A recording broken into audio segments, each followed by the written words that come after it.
Bonsoir tout le monde, j'espère que vous allez bien. Bienvenue dans Porte de fruits.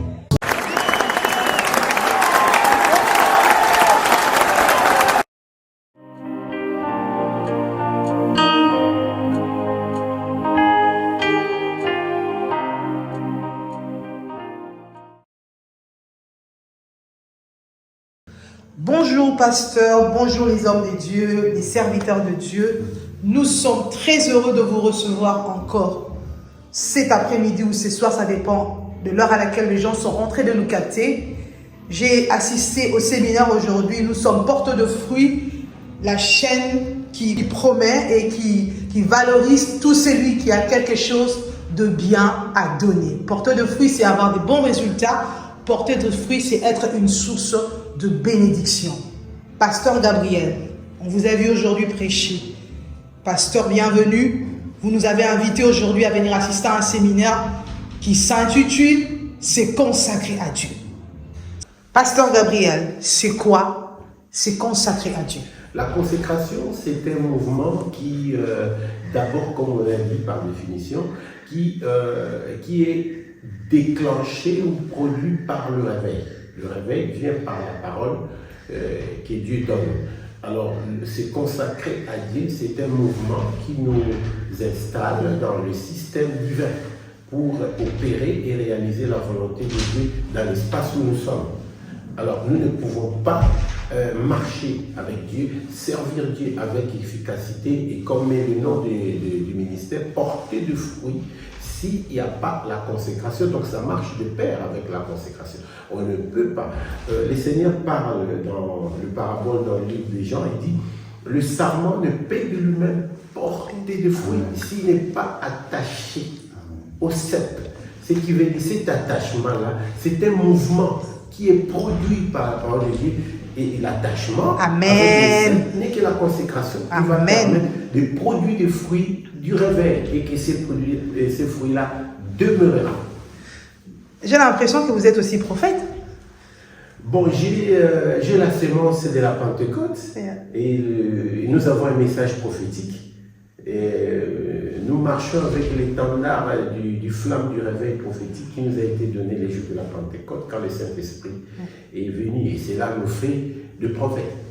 Amen. Avec l'enseignement prophétique. Que Dieu vous bénisse parce que le chapitre de Jean, c'est ce que je suis en train de méditer et c'est comme ça que Dieu m'a parlé au sujet de sectes et des sarments et vous reprenez la même chose, c'est comme ça que je vous traite d'un prophète. Que Dieu vous bénisse. Pasteur, bienvenue. D'où vous êtes venu l'idée d'intituler ce séminaire « Se consacrer à Dieu » ? Qui vous a inspiré? De quoi vous êtes inspiré? Amen, que Dieu vous bénisse. Vraiment, c'est une très bonne question.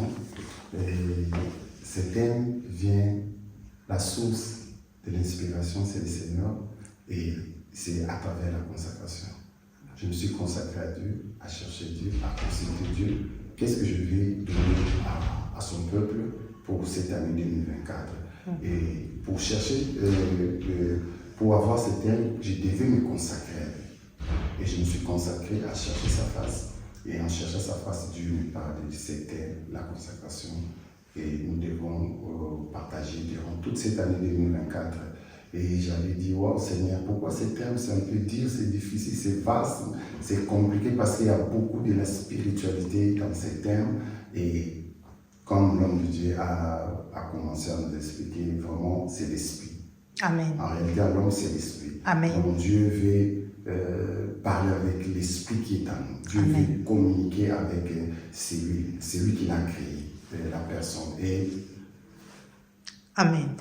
Il y a une question qui me passe par la tête, Pasteur Gabriel, une personne qui se consacre à Dieu, qui est sérieux avec son Dieu, mais boum, il y a des problèmes, il y a des combats qui arrivent dans sa vie. Qu'est-ce que vous direz à une telle personne qui se consacre à Dieu, mais finalement la personne ne voit rien dans sa vie? C'est tout à fait le contraire. Vous allez me dire que c'est le chemin du Seigneur, c'est la formation. Qu'est-ce que vous diriez à cette personne pour ne pas baisser sa tête? La consécration, c'est une dispensation qui, comme je viens de le dire, installe l'homme dans les systèmes de la grande spiritualité. Soit de la grande lumière qui représente Dieu ou du grand ténèbre. Alors, il y a maintenant ce que nous appelons, parce que c'est un thème très vaste, et nous sommes en train, par la grâce de Dieu, c'est le même message aussi que Dieu m'a donné cette année de partager au chapitre 7 à l'Église, sur la consécration, la restauration de l'image et de la ressemblance. Il y a ce que nous appelons les batailles dans la consécration. Paul le dit dans Romains 7. Il dit, quand je vais faire le bien, le mal est attaché à moi. Et le bien que je veux faire, je n'arrive pas à le faire. Misérable que je suis, avant d'accéder à cette démarche, de se sentir misérable à cette étape, il a d'abord constaté d'où vient le mal. La consécration a des niveaux. Je peux être consacré en largeur, en longueur, en hauteur et en profondeur. Et pour atteindre les 4 dimensions de la consécration, Dieu va permettre des batailles pour voir notre confiance, pour voir aussi notre foi, notre maturité et autres. Donc j'aimerais dire à celui qui s'est consacré et puis qui a connu la rétrogradation, qui a connu peut-être des défaites, de ne pas se croiser les bras, ça peut être le chemin pour te maturer. Un enfant, avant de croître, il passe des batailles. Avant de bien marcher, il a des batailles pour atteindre l'affermissement. Donc c'est des choses où nous ne devons pas croiser les bras et nous devons continuer. Toi qui étais tombé, ne crois pas que Dieu regarde comme nous. Dieu a sa façon de regarder. Peut-être cette chute-là, c'est un enseignement. Ces chutes-là, pour toi, ça peut être la honte, ça peut être quelque chose qui t'amène à désespérer, mais pour Dieu, c'est un tremplin. Donc, tenez bon, continuons, parce qu'il y a des batailles de la consécration. Alléluia. Comme c'est un court métrage, une émission très courte que nous sommes en train de faire, pasteur bienvenue, il y a des gens qui sont à côté de vous, mais qui ne veulent pas venir à l'église. Donnez-nous l'adresse de l'église, que les gens viennent aussi se consacrer à Dieu. Où se trouve l'église?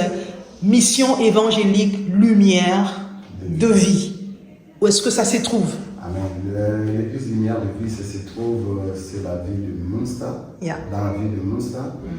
L'avenue, c'est Inzaihof, numéro 16, Yeah. numéro 16. Le poste là, ça dit le code postal, c'est 48 161 dans la ville de Münster, à Bruxelles. Merci pour avoir accepté notre petit questionnement, notre petite interview. Que le Seigneur vous bénisse et qu'il vous accorde sa grâce, son amour, ses bénédictions. Et vous tous qui nous avez suivis, nous voulons vous dire merci. Que le Seigneur vous bénisse, ses portes de fruits. N'oubliez pas de vous abonner, d'activer la cloche de notification. Je vais mettre toutes les adresses et les identités de l'église de Pasteur Bienvenu. Vous l'aurez aussi, et je mettrai aussi l'adresse de l'église de Pasteur Gabriel qui habite en France. Celui qui est à côté de lui, n'hésitez pas d'aller vous équiper pour que vous soyez consacrés au Seigneur. Bye bye et à la prochaine.